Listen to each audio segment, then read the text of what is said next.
ಅಕ್ರಮವಾಸಿಗಳಿಗೆ ಮನೆ ಭಾಗ್ಯ. ರಾಜ್ಯ ಸರ್ಕಾರದ ಈ ನಡೆಯ ವಿರುದ್ಧ ರಾಜ್ಯಾದ್ಯಂತ ವ್ಯಾಪಕ ಆಕ್ರೋಶ ವ್ಯಕ್ತವಾಗ್ತಾ ಇದೆ. ಬೆಂಗಳೂರಿನ ಕೋಗಿಲು ಅಕ್ರಮವಾಸಿಗಳಿಗೆ ಫಟಾಫಟ್ ಅಂತೇಳಿ ಪುನರ್ವಸತಿಯನ್ನು ಕಲ್ಪಿಸಿಕೊಡುವ ವಿಚಾರ ಸರ್ಕಾರದ ವಿರುದ್ಧ ಆಕ್ರೋಶ ತೀವ್ರಗೊಳ್ತಾ ಇದೆ. ನಾಳೆಯಿಂದ ಅಕ್ರಮವಾಸಿಗಳಿಗೆ ಮನೆ ಹಂಚಿಕೆಗೆ ಆಕ್ಷೇಪ ವ್ಯಕ್ತವಾಗ್ತಿದೆ. ರಾಜೀವ್ ಗಾಂಧಿ ವಸತಿ ಯೋಜನೆಯ ಫಲಾನುಭವಿಗಳು ಇದೇ ವಿಚಾರಕ್ಕೆ ಪ್ರೊಟೆಸ್ಟ್ ಮಾಡಿದ್ದಾರೆ.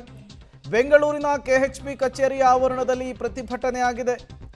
ಕಳೆದ 10 ತಿಂಗಳಿನಿಂದ ಫಲಾನುಭವಿಗಳಿಗೆ ಮನೆ ಕೊಟ್ಟಿಲ್ಲ.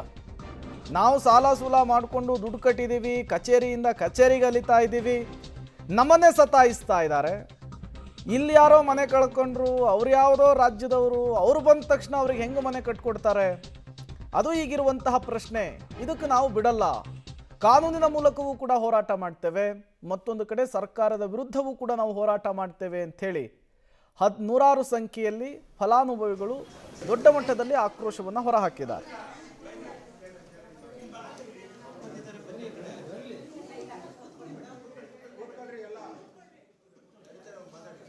ಸಾವಿರದ 16ರಲ್ಲಿ ಸಿದ್ದರಾಮಯ್ಯ ಅವರು ಇದ್ದಾಗೆ ನಾವು ಅಪ್ಲಿಕೇಶನ್ ಹಾಕಿದ್ವಿ ಸರ್. ಅವ್ರು ನಮಗೆ ಮನೆ ಕೊಡ್ತೀವಿ ಅಂತ ಭರವಸೆ ಕೊಟ್ಟರು.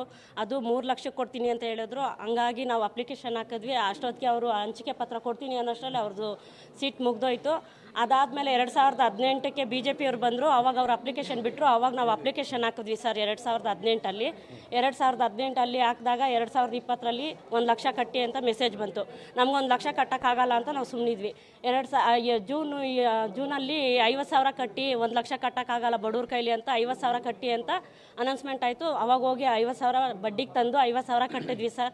ಅದಾದಮೇಲೆ ನಾವು 2022ರಲ್ಲಿ ಅಮೃತ ಮಹೋತ್ಸವಕ್ಕೆ ಅರ್ಜಿ ಹಾಕಿದ್ವಿ ಸರ್. 2022ರಲ್ಲಿ ಅರ್ಜಿ ಹಾಕಿದ್ಮೇಲೆ ನಮಗೆ 2024ಅಲ್ಲಿ ಮೇ 2ನೇ ತಾರೀಕು ಅಮೌಂಟ್ 5 ಲಕ್ಷ ಕ್ರೆಡಿಟ್ ಆಯಿತು.